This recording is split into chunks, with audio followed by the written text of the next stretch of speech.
Welcome to PTI, boys and girls. Wilbon is in day 4 of his intense facial, so I'm pleased to be joined by our great friend with the totally crummy sign, Pablo Torre. That's a little bit better today. And we begin today on the verge of chaos in college football conferences. The Big Ten is reportedly going after Washington and Oregon for sure, and maybe Stanford and Cal as well. And Florida State's president has said the Seminoles will very seriously consider leaving the ACC unless there's a lot more money coming to Tallahassee. Pablo, what is your reaction to this? Tony, I just find myself compelled to quote you quoting Don Ohlmeyer back to you. The answer to all of your questions is money. This is the story. It is college football as a risk board. It is a board game. It is Monopoly, fill in the blank. But it is about the money available with media rights deals when you roll up a bunch of famous programs that have geographic footprints that are mostly useful to, say, a tech company or to a TV partner. And so what it is really is something we saw start about a dozen years ago, threaten and threaten and threaten to do what is currently on the verge of happening now, which is officially disentangle the Big Ten from anything resembling the Midwestern United States. No, I agree with that. I mean, my reaction to this is it is a good and probably necessary course correction. I don't believe in this mythology that the Power 5 conferences are all equal and that they have geographic, dominance over other places. I don't believe in any of that. At the moment, the Pac-12, which is actually the Pac-9, at the moment, the Pac-12 is a dying animal on the side of the road. And the Big Ten is coming in like a vulture, sniffing at the bones to see what it wants.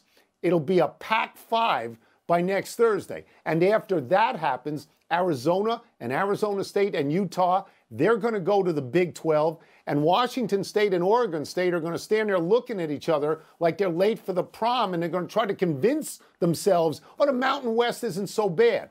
Meanwhile, Florida State is a total football school. That is all it is. The president of Florida State should wear a helmet to his office at Florida State. There are 2 football schools in that conference, Florida State and Clemson. Miami used to be, but it isn't anymore. And by next Friday, they're going to be in the SEC. And that, too, is good. We're going to have 2 gigantic conferences that every Saturday and maybe Friday night as well, we can watch, and this is good. Well, you are game-centric. You're about the product. And I wonder how much of the population across the country is going to miss what has been certainly a nostalgic sense of tradition.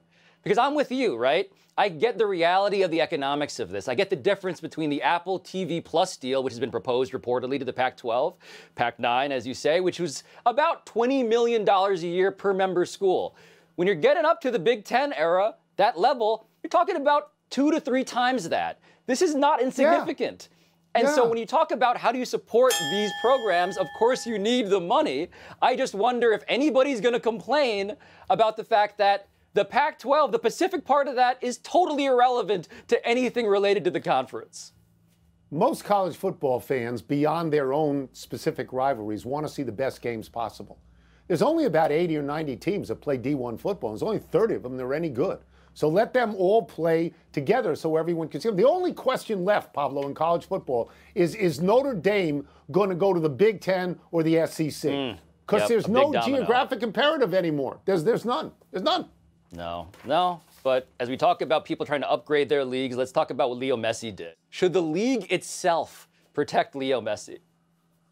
Okay, so let's be perfectly clear about this. Lionel Messi at the moment is the league.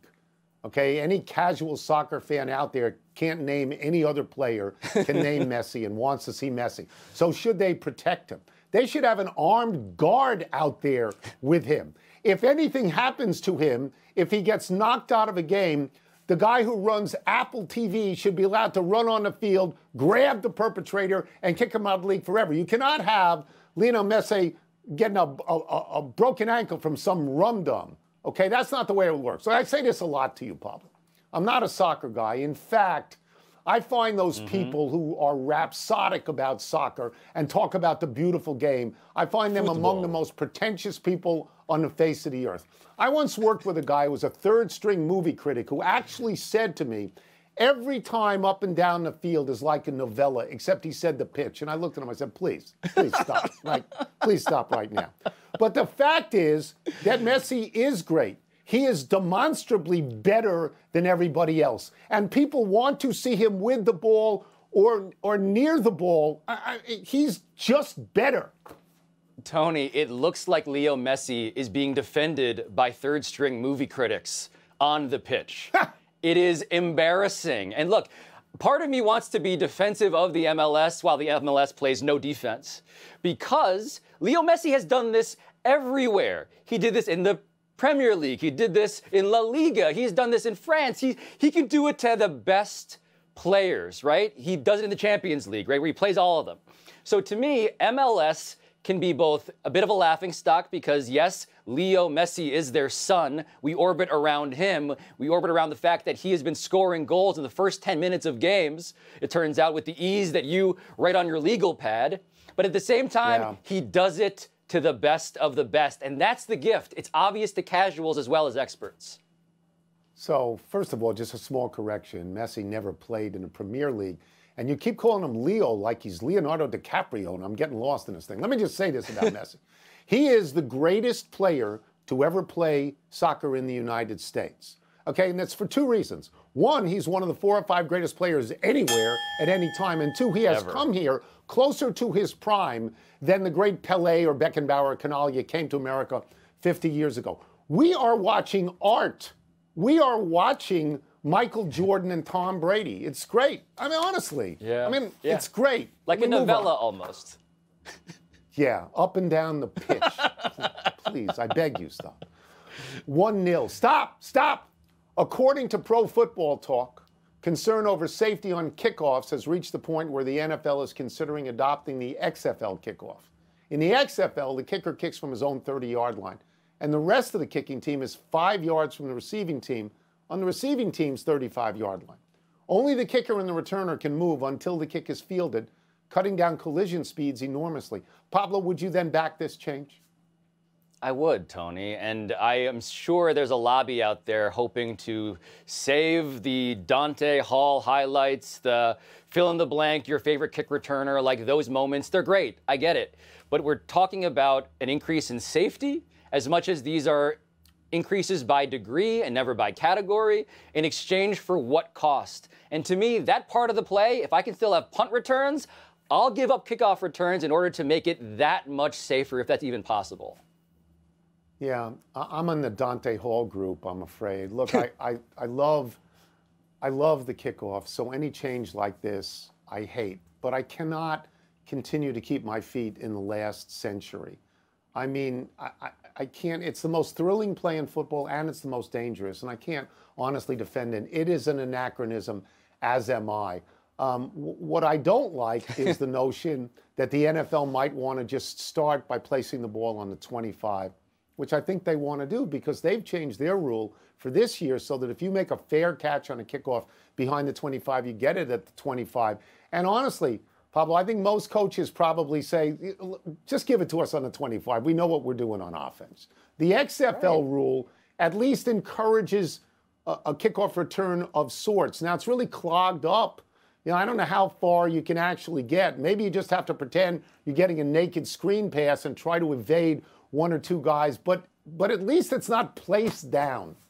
Right. I've seen it happen, Tony. I've seen XFL highlights where there are their equivalent of Josh Cribbs, Dante Hall taking it to the house, even though they're sort of navigating the constipated area of the field that you just accurately described. And so for me, look, I don't think the NFL is in a place to be super choosy when it comes to making decisions about public displays of health. Where can they do it, Tony, if not here? It seems like it's the only place, even if it's only, again, by degrees. No, I mean, if you say that you are committed to safety, you really have to walk the walk on it. Gotta do something. And I get it, but it's going to look more like rugby than football. That's sort of my problem. It's a compromise that almost changes the nature of the look of the sport. Happy trails to the World Cup for Germany. Germany, the second-ranked team in the world, was eliminated from the Women's World Cup before the knockout round. Germany tied South Korea 1-1, which allowed Colombia and Morocco to advance from their group. Germany is an 8-time European champion. Canada, ranked 7th in the world, and Brazil, ranked 8th, also failed to get out of group play. There are a lot of gloom and doom stories being written about the United States team, using words like lackluster and uninspiring, but they're still playing in this tournament. So maybe we ought to slow down that roll just a little bit, huh? Tony, I can hear Carly Lloyd pointing out that this is now just the soft bigotry of low expectations. You know, come on, we're the United States, just getting out of the group. Not going to be enough if they don't win the whole thing. We're running out of show and we go to the big finish. Max Scherzer, Warrior God, went 6 innings, gave up 3 runs, and a Rangers win today against the White Sox. Break it down. He was immortal in the first, gave up 3 earned runs, and then, yes, the God you described, 2nd through the 7th, no earned runs. Recently acquired Michael Lorenzen, the All-Star, got the win in his first start for the Phillies today, Tony. Are you impressed? Yeah, I wrote this down. He went 8 innings. He gave up 2 earned. He beat a pretty good team. The Marlins are just on the cusp of getting into the playoffs. Shohei on the mound tonight at home against the Mariners. What do you expect? I expect him to, another shutout, another home run, maybe just casual stuff. MMA great Francis Ngannou hired Mike Tyson to train him for his boxing match with Tyson Fury. Does that make sense? Okay, so to begin with, you lost me at MMA great. I mean, I don't care. Mike Tyson, so great in The Hangover. Here's the thing about these boxing matches. If you can't kick the guy down, the boxer is going to win. And Tyson Fury is like 11 feet tall, so he's going to win. Last one, the Cubs scored 20 and 16 in their last 2 games against the Reds, making Wilbon so happy. How many tonight, Pablo? I think Wilbon's going to be even happier. The Reds are throwing Luke Weaver. He has a 6.8 ERA, so let's say 7 earned for Wilbon's Cubs. Odd, we're out of time. We will try and do better the next time. Thanks for watching ESPN on YouTube. For live streaming, sports, and premium content, subscribe to ESPN+.